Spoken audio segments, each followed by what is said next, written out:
हरकत है ना, अपनी हरकत सुपर पावर वाली करनी होगी। ये चुपचाप ये 1950 60 70s वाला इंडिया जो सबको कहता था जी आपको बुरा ना लगे, अगर किसी को बुरा लगता है तो हम तो चाहते हैं लोगों को बुरा लगे, लगे बुरा अच्छी बात। नमस्कार, क्या हाल चाल। जैसा आप सब लोगों को पता है, गौरव आर्य सर समय समय पर हमारे किसी न किसी हिंदुस्तान के प्लान के बारे में ओपनली मीडिया में डिस्कस कर देते हैं। पाकिस्तान में उन चीज़ों की काफ़ी चर्चा होती है। आजकल पाकिस्तान के मीडिया में, पाकिस्तान के सोशल मीडिया में मेजर साहब का नाम चलता है, आप सब जानते हैं। अब मेजर साहब ने फिर कल एक इंटरव्यू दिया है आरिफ अजाकिया सर को, और आरिफ अजाकिया को जो इंटरव्यू दिया है उसमें उन्होंने भारत के बलूचिस्तान को आज़ाद करवाने का जो प्लान है उसको खोल दिया। दोस्तों, आज हम इसी को देखेंगे, क्या गौरव आर्या ने कहा, क्या बातें हुई, उनके बारे में बात करेंगे। लेकिन दोस्तों, जहां आरिफ अजाकिया की बात आती है, जहां ऐसे मुसलमानों की बात आती है जो मुसलमान पाकिस्तान से नाराज़ हैं, या बहुत से मुसलमान आपको लगेंगे जो आतंकवाद के विरोध में बोलते हैं, बहुत से मुसलमान जो मुस्लिम धर्म छोड़ चुके हैं, जिनको एक्स मुस्लिम कहते हैं, तो बहुत से इस प्रकार के जो मुस्लिम हैं जिन्हें हमारी हिंदू जनता या हम लोग जो सनातनी हैं, हम ये देखते हैं कि यार ये आदमी सही है। हमारे मन में भावना आती है उसकी बातों को सुन के, और जब वो मुस्लिम धर्म की या आतंकवाद की या इन चीज़ों के ऊपर बोलते हैं, इन चीज़ों के खिलाफ बोलते हैं, तो हमें अच्छा लगता है।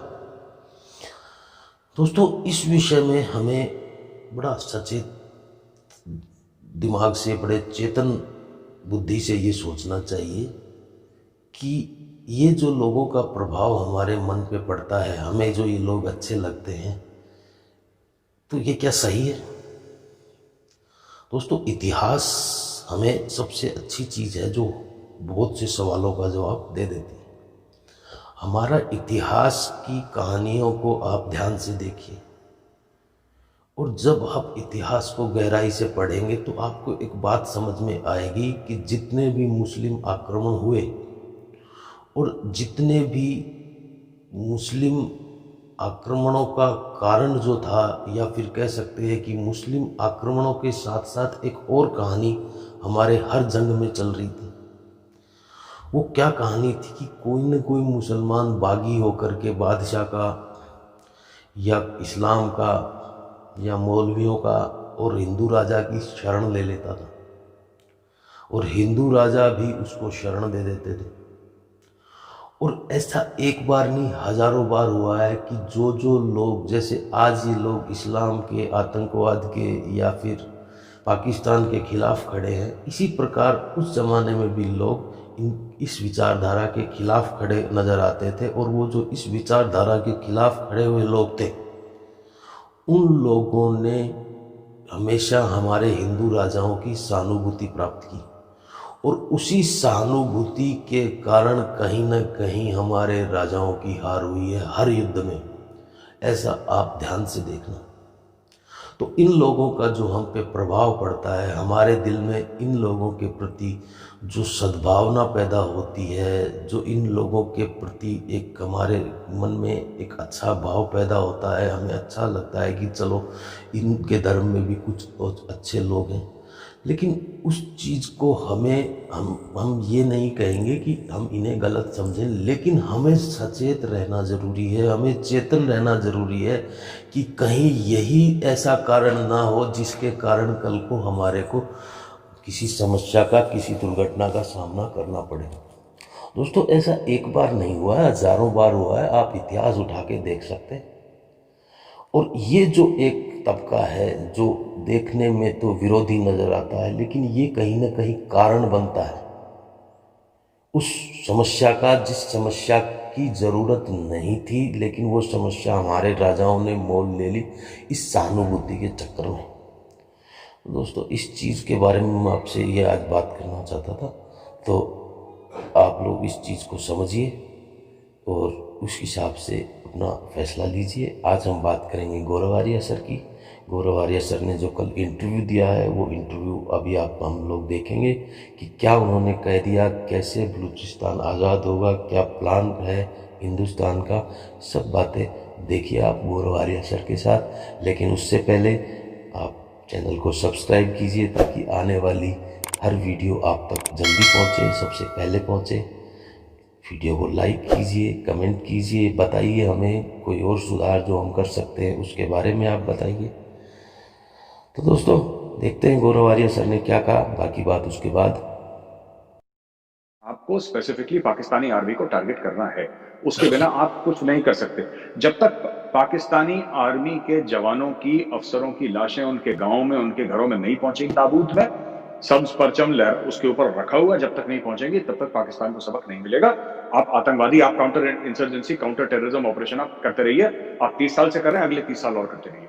पहली बात तो ये है। दूसरी चीज ये है कि आपको पाकिस्तान के खिलाफ, पाकिस्तान की जो फॉल्ट लाइंस हैं, आपको उनकी फॉल्ट लाइंस का मैंने आर्टिकल भी लिखा था। क्लॉज एक मैगजीन है, centre of land warfare studies, उसके लिए मैंने आर्टिकल भी लिखा था कि पाकिस्तान का जो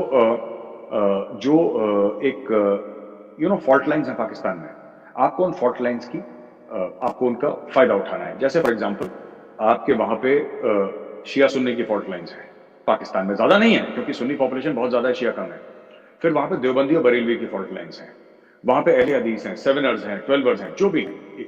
दूसरा जो बलोच है, फिर आपके महाजिर हैं, आपके आपके और लोग हैं जो गए हैं, जो पश्तून, अभी पश्तून तहफ़्फ़ुज़ मूवमेंट वहां पे है, आप ये प्रो डेमोक्रेसी मूवमेंट जो वहां पे पाकिस्तान में जन्म ले रही, ये सब पाकिस्तान की फॉल्ट लाइंस हैं। और इसके लिए एक खासा बजट तैयार करके खुले में आके इंडिया सपोर्ट करे इस चीज को। और यहां तक मैं कहूंगा कि मैं कई बार कह चुका हूं, मैं दोबारा आपकी शो में आरिफ साहब कहूंगा कि इंडिया बलोचों को कम से कम, जो सिंधु देश वाले हैं उनको, महाजिरों को, जो भी है, इनको आप एम्बेसी इन एग्जाइल का दर्जा दें इंडिया में। ठीक है, ये देखिए, या तो आप उनकी मदद करें जो बाहर पाकिस्तानी रह रहे हैं, या तो आप उनकी मदद करें, या आप उनकी मदद ना करें। आप एक बार भारत फैसला कर ले। ये थोड़ा बहुत मदद करना, फिर ना करना, फिर बात करना, फिर 15 दिन बात ना करना, ये इससे क्या होता है कि आपकी खुद की क्रेडिबिलिटी खराब होती है। इंडिया के पास पैसे की कमी नहीं है, इंडिया के पास डिप्लोमेटिक क्लाउड की, डिप्लोमेटिक दम की कमी नहीं है, और दुनिया हमारा लोहा मानती है। और अमेरिका भी जानता है कि अगर चाइना के खिलाफ अगर कोई मुल्क खड़ा है तो भारत खड़ा है, और किसी की हिम्मत है नहीं इस एरिया में। तो हमें यह करना चाहिए आरिफ साहब कि नई दिल्ली में, चाणक्यपुरी में, एक लाइन से आप 4-5 पाकिस्तान की जो भी फॉल्ट लाइंस हैं, आप एम्बेसी इन एग्जाइल खोलें। अब बलोचों को बुलाएं, यहाँ पे जो बलोच हैं वो आएंगे, यहाँ पे महाजिर आएंगे, यहाँ पे पश्तून आएंगे, और आप बोलिए कि यहाँ पे, और इनका बजट तैयार करके इनके जो बच्चे हैं इनको ट्रेनिंग देनी है। पर ट्रेनिंग किस में? हथियार में नहीं ट्रेनिंग देनी, इनको ट्रेनिंग देनी है डिप्लोमेसी में, इनको पढ़ाई देनी है, इनको आला तालीम देनी है दुनिया के बेस्ट कॉलेजेस में। फिर इनको बोलना है कि तुम जाओ और बच्चों अपनी कहानी सुनाओ कि पश्तूनों पे क्या जुल्म हो रहा है। तुम हार्वर्ड जाओ, तुम कैम्ब्रिज जाओ, तुम ऑक्सफोर्ड जाओ, तुम मैसाचुसेट्स इंस्टीट्यूट ऑफ टेक्नोलॉजी जाओ, तुम वाटन जाओ, तुम येल जाओ, तुम दुनिया भर के जो कॉलेजेस हैं यूरोप और अमेरिका में, हर जगह जाओ, ऑस्ट्रेलिया जाओ, न्यूजीलैंड जाओ, दुनिया भर की जगह तुम जाओ और ये बात करो। तीसरी चीज, काउंटर प्रोपेगेंडा। एक तो एंटी प्रोपेगेंडा होता है, काउंटर होता है। एंटी वो हुआ कि पाकिस्तान ने प्रोपेगेंडा करा और आपने उसके खिलाफ कुछ कार्रवाई करी, राइट। काउंटर प्रोपेगेंडा में आपने एक तो वो करा ही जो करा, जो मैं बोल रहा हूं कि उसके खिलाफ करा। दूसरी चीज, आपने उसके पहले एक पाकिस्तान के खिलाफ जो नजरिया है, आपको वो सोशल मीडिया पे तैयार करना पड़ेगा। इसके लिए आपको फंड करनी पड़ेगी डॉक्यूमेंट्रीज, आपको फंड करनी पड़ेगी वेब सीरीज, आपको फंड करना पड़ेगा सिनेमा, आपको फंड करनी पड़ेगी हॉलीवुड की फिल्में। और जरूरी नहीं कि हर हॉलीवुड की फिल्म $100 मिलियन की बन रही है, $10 मिलियन की, 20 की भी बनती है, हर किस्म की। तो आपके पास एक बजट होना चाहिए। आपका $60 बिलियन का एनुअल डिफेंस बजट है अरब साहब, इंडिया का 60 बिलियन। आप ये सब चीजों के लिए $1 बिलियन नहीं दे सकते। आप दे सकते हैं, आपके लिए कोई बड़ी बात नहीं है। कितना है? 7,000 करोड़, कुछ भी नहीं है 7,000 करोड़। आप 7,000 करोड़ रुपए इसके लिए डालिए कि यही काम होगा कि पाकिस्तान की फॉल्ट लाइंस, इनके एम्बेसी, ये जो पश्तून है, महाजर हैं, इनके बच्चे, इनको आप दिल्ली में अब्रॉड आला तालीम दीजिए। और तालीम से फिर मेरा मतलब है, फिर वाज़ेह तौर पे कहूं, ये हथियार, देखिए हथियार से कोई फर्क नहीं पड़ेगा ज्यादा, हथियार तो एक चीज है। आप इनको तालीम दीजिए डिप्लोमेसी में, इंटरनेशनल रिलेशंस में, इनको मोटिवेट करिए और फिर इनको बताइए कि किस तरीके से तुम्हारे बाप दादाओं ने, तुम्हारे बाबाओं पे पाकिस्तान ने जुल्म करा है, और तुम जाके एक्सपोज करो। तो एक ओवरऑल कॉम्प्रिहेंसिव स्ट्रेटेजी चाहिए, जो हम लोग कहीं ना कहीं आरिफ साहब लैक कर रहे हैं, और ये हमें करना पड़ेगा। आपने ये जो स्ट्रेटेजी बलोच के हवाले से बताई, अब आज से 3-4 साल पुरानी बात है कि जिनीवा में मैं बैठा था मेहरान मरी के साथ और बरामदा गुप्ती के साथ। तो ये दोनों साला बहनोई हैं, तो ये जा रहे थे बरामदा की, जिनीवा में अजाइलम एक्सेप्ट नहीं हो रही थी, तो ये इंडियन एम्बेसी गए थे बर्न में और अजाइलम क्लेम की थी, तो भारत ने अजाइलम देने से इनकार कर दिया। क्या आप समझते हैं कि आपने जो कहा कि एक्साइल में एम्बेसी खोलनी चाहिए बलूचिस्तान की, क्या ये नजर आ रहा है आपको फ्यूचर में होता हुआ भारत की स्ट्रेटेजी चेंज होगी इस हवाले से, या बेचारे बलोच स्टेटलेस बैठे रहेंगे? यूरोप में इनके ऊपर इतनी पाबंदी है कि इनके फोन तक टैप हो रहे हैं और इनकी इनकी मूवमेंट टोटल बाउंडेड, ये लोग कुछ नहीं कर पा रहे। तो आप समझते हैं कि भारत की स्ट्रेटेजी चेंज होगी कोई? आरिफ साहब, मुझे पक्का 100% यकीन है कि भारत की स्ट्रेटजी चेंज होगी। भारत का क्या है, एक टिपिकल नेचर है भारत का, जिससे काफी लोग फ्रस्ट्रेट भी हो जाते हैं और काफी लोगों को समझ में नहीं आता। इंडिया क्या है, धीरे धीरे चलता है, लेकिन इंडिया के कदम ऐसे नहीं जैसे पाकिस्तान ने फट से कारगिल के ऊपर अटैक कर दिया और 2 महीने बाद दुम दबा के वापस भाग गया। राइट, फट से 1965 में अटैक कर दिया अखनूर में, जो कि जम्मू और कश्मीर में है। अखनूर अभी यूनियन टेरिटरी, पहले स्टेट था, अखनूर इज इन जम्मू, वहां पे अटैक कर दिया। फिर 20 दिन के बाद बोला अरे साहब हमने तो डिफाई पाकिस्तान कर दिया, हमने लाहौर बचा। लाहौर तो बचा बचा था, लाहौर को क्या हुआ था? ये तो इन लोगों ने छेड़ा उसको, तब जाके लाहौर खत्म। तो इंडिया के साथ ये कि इंडिया धीरे धीरे चलता है, लेकिन इंडिया पीछे कभी कदम नहीं लेता। हो सकता है कि जैसे पाकिस्तान की टिपिकल, मैं आपको एक्सप्लेन कर रहा हूं, जैसे पाकिस्तान का सिंपल सी स्ट्रेटजी ये रहती है कि फौरन से 10 कदम आगे लो। ये 10 कदम आगे लेते हैं, फिर 100 कदम पीछे चले जाते हैं डर के मारे। इंडिया ऐसा नहीं है, इंडिया सिर्फ 4 कदम आगे लेगा, लेकिन इंडिया 1 कदम पीछे नहीं लेगा, वो 4 पक्के कदम होंगे। और मुझे यकीन है, जो आरिफ साहब आपने बात करी है, ये जरूर होगा। मैं भगवान से दुआ करता हूं, प्रार्थना करूंगा कि ये जरूर हो कि ये खुले। और जो जहां तक मेहरान मरी की बात है, आपने बरंदा बुक्ति की बात करी, और भी जो बलोच लीडर हैं, इनको ना, रादर देन सेइंग कि आप इनको ये असाइलम ये सब, they should be given Indian citizenship. आप इनको इंडियन सिटीजन बनाए, इंडियन पासपोर्ट दें और बोलें कि आपको जो काम करना है इंडिया में करो ना। अब यूरोप में, अब ठीक है वो बेचारे इंडिया नहीं आ पा रहे क्योंकि हमारी कमी है ना, इंडिया की कमी है, उनकी कमी थोड़ा है। उन्होंने तो, वो तो क्या कर सकता है बेचारा आदमी, वो ब्रह्मदास गुप्ता क्या कर सकता है? अप्लाई तो कर सकता है, मेहरान मरी अप्लाई तो कर सकता है, और तो कुछ नहीं कर सकता। इंडिया को इंडियन सिटीजनशिप उनको देनी चाहिए, उनको घर देना चाहिए, उनको सिक्योरिटी देनी चाहिए, उनको मंथली बजट देना चाहिए, उनके स्टाफ को तनख्वाहें देनी चाहिए। राइट, उनका एक ऑफिस होना चाहिए यहाँ पर प्रॉपर, उनका एम्बेसी इन एग्जाइल होना चाहिए, और उनको फिर उनके साथ ये डिस्कस करना चाहिए कि जी जो, और दूसरी चीज है कि बलूचिस्तान क्या है। बलूचिस्तान सिर्फ वो नहीं है जो पाकिस्तान में, बलूचिस्तान वो भी जो ईरान के अंदर है, दोनों मिला के बलूचिस्तान है। वो बलूचिस्तान को आजाद अगर करना है तो देखिए, बलोच तो क्या कर रहे हैं ना, अपना खून बहा रहे हैं। राइट, ये जो बलोचों के सरदार बाहर बैठे हैं, क्यों बैठे? इनके खानदान वालों को मार दिया, नवाब साहब अकबर मुफ्ती साहब को इन्होंने शहीद कर दिया, तो करा ना पाकिस्तान ने। तो वरना अपना घर छोड़ के, आरिफ साहब एक बात, आपके ऊपर इतना प्रेशर है, अगर आपके ऊपर प्रेशर नहीं होता तो आप अपना वतन छोड़ते नहीं छोड़ते? आपके साथ जाति करी ना, आपके साथ जाति करी, टॉर्चर करा, इसलिए आप आए वहां से। मैं यही तो बात कह रहा हूं, ये पूरी स्ट्रेटजी गलत है। और मुझे यकीन है पक्का कि 1-2 साल में आप जरूर देखेंगे कि बहुत बड़ा कोई पॉलिसी चेंज आएगा। मैं तफसील से नहीं बता पाऊंगा इस चीज को, बट मैं ये कहना चाहता हूं कि बहुत बड़ा पॉलिसी चेंज आएगा, और मैं इससे पूरी उम्मीद रखता हूं कि जितने भी आपके बलोच, बड़े नाम हैं छोटे नाम हैं, जितने भी लोग हैं, चाहे वो बुक्ति हो, मरी हो, या कोई भी और कबीले का सरदार हो, राइट, अपने जो जो भी हो, हरवे मरी साहब, जो भी हो, ये सब लोग आए, इनको इंडिया की सिटीजनशिप दी जाए और इनको सारी सहूलियत। देखिए, एक कहावत है, आपको पैसा लगाना पड़ेगा, भूखे पेट ना हो भजन गोपाला। भगवान का भी भजन होता है ना, भरे पेट पे होता है। राइट, बलोच तो अपनी जानें दे ही रहे हैं ना बलूचिस्तान में, वो और क्या कर सकते हैं भाई? इंसान अपनी और अपने बच्चों की जान दे सकता है, इससे ज्यादा हम क्या उम्मीद रख रहे हैं? पर क्या इंडिया वो कर रहा है जो इंडिया को करना चाहिए? इंडिया नहीं कर रहा, पर इंडिया करेगा जरूर, ये बात तय है। 100% आप लेके ले लीजिए गारंटी, इंडिया इसको करेगा आरिफ साहब, और ये जबरदस्त तरीके से इंडिया करेगा इसको। और ये जितनी भी चीजें हैं, ये एम्बेसी इन एग्जाइल, क्योंकि इंडिया पहले कर चुका है ये तिब्बत की एम्बेसी इन एग्जाइल है धर्मशाला में।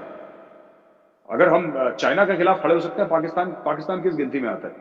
आप दीजिए ना चाणक्यपुरी में, जो ये पूरा मालचा मार गया चाणक्यपुरी का एरिया, एक लाइन में दीजिए उनको 8 प्लॉट की। यहाँ पे सिर्फ ये एक बलोच का होगा, एक मुहाजिर का होगा, किसका होगा, सब सिंधु देश का होगा, सबका होगा, अलग अलग। यहाँ से करें, आप मुहिम शुरू करें।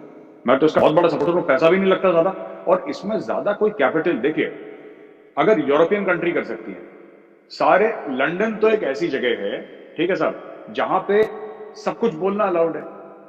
लंदन में तो दुनिया भर की चीज है, ठीक है, वहां पे लंदन से सो कॉल्ड खालिस्तान की भी मूवमेंट चल रही है, so called quote unquote Kashmir को आजाद करने की भी मूवमेंट चल रही है, चली रही है ना। ये लॉर्ड नजीर जो जेल में गया, सॉरी जो जिसको अभी निकाला वहां से बेइज्जत करके, यही तो काम करता था, फ्री कश्मीर के पोस्टर बसों पे लगाता था। आईएसआई का आदमी है वहां पे, हम नहीं जान, मैं मिला हूं उसको किंग्स कॉलेज में। तो मैं ये कहना चाहता हूं आपसे आरिफ साहब कि अगर यूके में हो सकता है तो इंडिया में क्यों नहीं हो सकता? किस चीज की घबराहट है, किस चीज का डर है? अगर आप चाहते हैं, अगर मैं चाहता हूं, अगर हर एक हिंदुस्तानी, क्योंकि आप भी अपने आप को हिंदुस्तानी मानते हैं इसलिए मैं आपको बोल रहा हूं कि आरिफ साहब, अगर इंडिया अपने आप को दुनिया का सुपर पावर दिखाना चाहता है तो it is high time we started behaving like a super power. सबसे पहले जो अपनी हरकत है ना, अपनी हरकत सुपर पावर वाली करनी होगी। ये चुपचाप ये 1950 60 70s वाला इंडिया जो सबको कहता था जी आपको बुरा ना लगे, अगर किसी को बुरा लगता है तो हम तो चाहते हैं लोगों को बुरा लगे बुरा अच्छी बात। तो देखा आपने, गौरव सर ने जो बताया हम लोगों ने सुना। यहाँ समझने वाली और सोचने वाली कुछ बातें हैं जो आप लोगों के साथ में शेयर करना चाहूँगा। यहाँ जिक्र हुआ अकबर बुख्ती साहब का। देखिए, बलूचिस्तान का जो एरिया है, बलूचिस्तान का जो क्षेत्र है, वो वैसा नहीं है जैसा और मुस्लिम जगत है।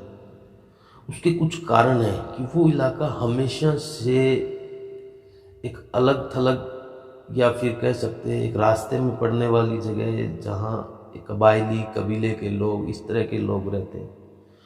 और ये लोग ज़्यादा कट्टर इस्लामीकरण और इन चीज़ों से जुड़े हुए भी नहीं हैं, हमेशा से ही नहीं रहे हैं। इनकी दाढ़ी मूछें रखने का अंदाज, इनके सभी तरीके, जब हम इनके बारे में पढ़ना शुरू करते हैं, इनके बारे में जानकारी इकट्ठी करने शुरू करते हैं, तो ये लोग कुछ अलग प्रवृत्ति के हैं। मुस्लिम हैं लेकिन इनकी प्रवृत्ति, इनके इतिहास के कारण, इनकी परंपराओं के कारण कुछ अलग है। ये बलोच जो हैं ये आम मुसलमान से कुछ अलग होते हैं, लेकिन होते हैं मुसलमान ही।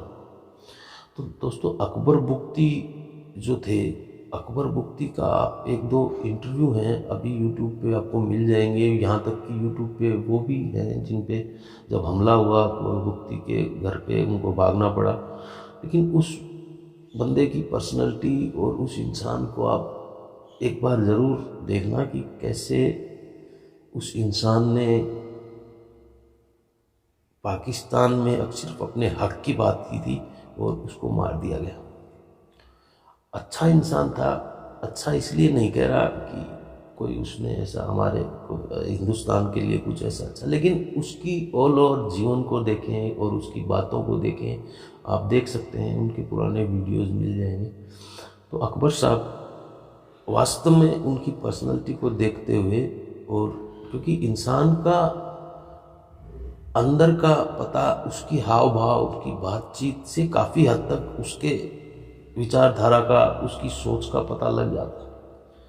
तो आप भी उनके इंटरव्यूज देखिए, आपको बड़ी नॉलेज मिलेगी। बड़े अच्छे इंसान थे, बड़ी अच्छी पर्सनालिटी थी। तो अकबर बुख्ती साहब का दुख मुझे उस समय भी बहुत हुआ था जब वो गए थे, क्योंकि पता नहीं क्यों कुछ लोगों आपकी ज़िंदगी में एक अजीब सा, कोई रिश्ता नहीं होता लेकिन एक अच्छी छाप छोड़ते हैं। मुझे उस इंसान में हमेशा एक अच्छा इंसान नज़र आया। बेशक वो एक मुसलमान था, लेकिन एक बलोच था, लेकिन बलोच होने के कारण वो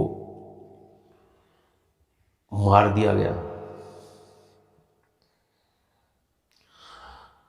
तो दोस्तों, आज के वीडियो में इतना ही।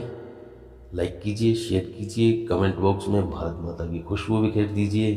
धन्यवाद आपका मेरे साथ जुड़े रहने के लिए। आरिफ सर के चैनल का लिंक आपको डिस्क्रिप्शन में मिल जाएगा, जाकर के आप पूरा वीडियो देख सकते हैं। आपका धन्यवाद। जय हिंद, भारत माता की जय।